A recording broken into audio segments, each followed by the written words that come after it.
more on city driving lang naman kayo at pwedeng malakas yung makina ng sasakyan mo, hindi mo naman masyadong kailangan yung manual mode.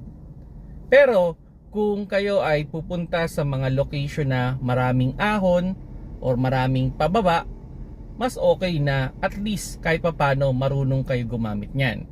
Isa sa magandang gamit niyan is kung pababa yung mga pupuntahan ninyo o maraming pababa yung pupuntahan ninyo.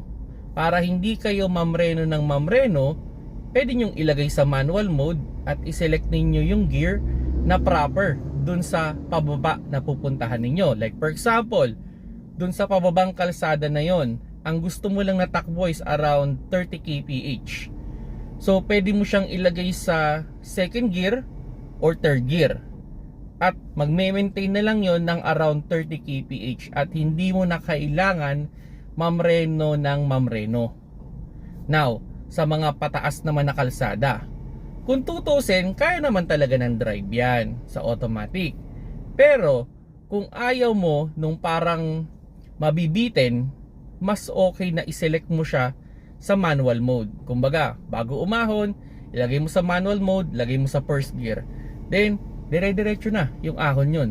Kasi, di ba minsan sa drive, kung na-experience nyo na to, nung umaahon kayo, parang biglang kumadyot yung inyong sasakyan. Kasi nag-downshift siya ng gear. So, umahon siya ng umahon.